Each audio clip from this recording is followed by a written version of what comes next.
திருமாவளவனுக்கு திடீர்னு அன்புமணி மீது என்ன பாசம் அப்படின்னு சொல்லிட்டு நேற்று கேட்டிருக்காங்க. யார் கேட்டது? அன்புமணி கேட்டிருக்காங்க. திடீர்னு அன்புமணி மீது என்ன பாசம்? அவர் அவங்க அப்பா மீது என்ன அப்படி கேட்டுக்காரா? திருமாவளவனுக்கு என்ன பாசம்? ராமதாஸ் ஐயா மேல என்ன பாசம் அப்படின்னு கேட்டிருக்காரு.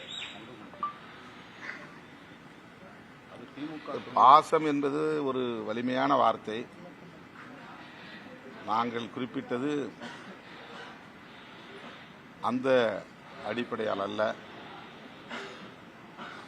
தந்தை மகனுக்கு இடையிலே ஏற்படுகிற இடைவெளி பெரிதாகிவிடக்கூடாது என்கிற அடிப்படையில் சொல்லப்பட்ட ஒரு பொறுப்பான வார்த்தை, அவ்வளவுதான்.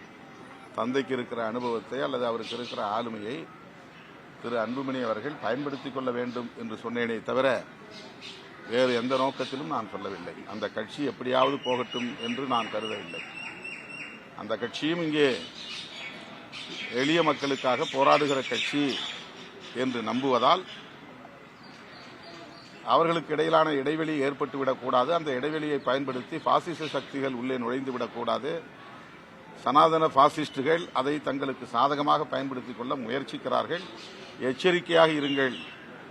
யாரோ சொல்லுவதை கேட்பதை விட தந்தை சொல்லுவதை கேளுங்கள் என்று ஒரு பொறுப்பான வார்த்தையாகத்தான் அதை குறிப்பிட்டதை தவிர பிணைப்பான வார்த்தையாக சொல்லவில்லை.